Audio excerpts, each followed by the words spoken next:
चिन्ह नाव याच्यापेक्षा कर्म महत्वाचं असतं आणि मला शिंदे साहेबांवर विश्वास आहे का त्यांचं काम खरं तर बोलणारं आहे. जनसामान्यांची सेवा ही ब्रीद असल्यामुळं निकाल तर बाजूनच लागेल, पण कदाचित 100पैकी एखादा टक्का विश्वास नाही ठेवला तरी काम बोलतंय माणसाचं आणि कामावर विश्वास आहे. त्याच्यानं कोर्टात काय निकाल लागन हे आमच्यात किंचितही त्या तो काय म्हणतंय चिंता नाही, त्याच्यानं तो काही विषय नाही. ज्या पद्धतीने संजय राऊत असतील, उद्धव ठाकरे असतील, आदित्य ठाकरे ज्या पद्धतीने बाहेर सध्या टीका जोरात करायला लागले, जे बॅकफुटला होते ते आता फ्रंटफुटला आल्याचं वाटतं.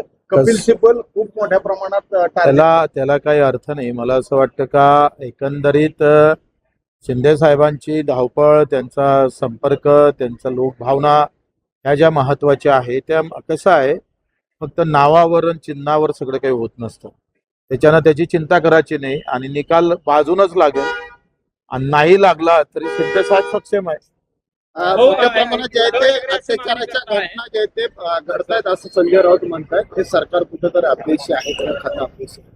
मला वाटतं काही गोष्टी बाबतीत चिंतन मंथन होणं गरजेचं आहे. जर अशा प्रकारच्या घटना वारंवार घडत असेल तर छत्रपतीचा आदर्श घेतला पाहिजे आणि अशा पद्धतीची जे काही घटना असेल त्याच्यावर कुठंतरी मोठ्या प्रमाणात ॲक्शन प्लॅन तयार करून त्या कशा टाळता येईल आणि झाल्यानंतर त्याच्यावर कशा प्रकारची तातडीनं सजा देता येईल हे प्लॅनिंग किंवा याच्यासाठी नवीन कायदे आणणं गरजेचं वाटतं. उद्धव ठाकरे असं म्हणत आहेत की मनोज जरांगे पुन्हा एकदा आंदोलनाला बसायला लागले तर राज्य सरकारने ज्या पद्धतीने त्यांचा विश्वासघात केला अशा पद्धतीचा आरोप होतोय. शिंदे साहेबांवरही त्यांनी आरोप केलाय, फडणवीस साहेबांवरही आरोप केलाय. राज्य सरकार त्याच्यामध्ये आता प्रत्येक जण त्यांचा त्यांचा प्रश्न आहे. कुणासोबत घात होतं, विश्वासघात होतं का अपघात होतं, हे आता त्यांनी कशा पद्धतीनं समोर जावं त्यांचा प्रश्न आहे. आणि आम्ही पहिलेच ठरवलं का जातीपाती धर्माच्या या अशा राजकारणात आपण पडू नये. आम्ही दिव्यांग असेल, एकल महिला असेल, आमचे अनाथ असेल, शेतकरी असेल, मजूर असेल, या संदर्भात आमच्या लढायला कुठं आमच्या बोलण्यानं कुठं प्रॉब्लेम होऊ नये हे जपण्याचा प्रयत्न आम्ही करत असतो. तो खरं तर राज्यभरामध्ये अनेक आश्रमशाळा असतील, त्याचबरोबर दिव्यांगांसाठीच्या आश्रमशाळा असतील, अशा ठिकाणी त्यांची हाल होत आहे, तर त्या चांगलं अन्न मिळत नाही अशा पद्धतीच्या गोष्टी समोर आल्या. या बाबतीत मी विधान परिषद मध्ये पण चर्चा केली. आमच्या अतुल सावेंनी मला शब्द दिला का मी सीएम साहेबांसोबत याच्याबाबत बैठक लावतोय आणि आता 1 महिना होतोय. आता अतुल साहेबवरच हक्कभंग करावी लागेल की काय, अशी परिस्थिती आमच्यावर आलेली आहे.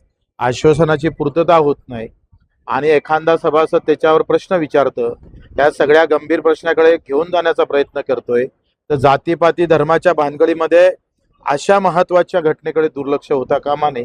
म्हणून तुमच्या माध्यमातून अतुल सावेंना पुन्हा विनंती आहे, जे दिव्यांगाचे मंत्री आहे, अशा प्रकारच्या रोज घटना दिसत आहे. वसतिगृह बरोबर नाही, शाळा बरोबर नाही, त्यांचे मानधन बरोबर भेटत नाही. कित्येक दिव्यांगांना 6-6 महिने झाले त्यांना मानधन मिळत नाही. आणि मग अजितदादा असताना ते म्हणत होते का मला अधिवेशनात आश्वासन दिलं होतं 5 तारखेच्या आत जर मानधन झालं नाही तर मी वित्त सचिवाचं मानधन करणार नाही. आता अजितदादा गेले, शब्दही गेला. आता पुन्हा शब्द देणाऱ्या मंत्र्याचं आम्ही कॅमेरावरून बघतोय कुणी भेटतं का. आठवण कमी भासते याच्यामध्ये सगळ्यात. या बाबतीत तसं बाणेदार माणूस होता.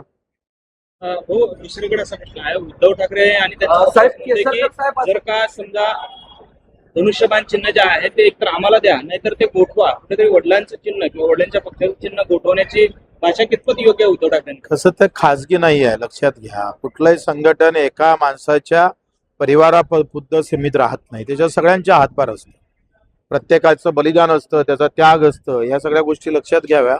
मला वाटते उद्धव साहेबांना ते कळत असेल, त्याच्यामुळं त्यांचं हे बोलणं मला तर संयुक्तिक वाटत नाही. गोठवल्यानंतर शिवसेना आहे, शिवसेना प्रहारमध्ये मर्ज करा अशा पद्धतीचा प्रहारमध्ये मर्ज करायची वेळच येणार नाही. शिवसेना कायम राहील.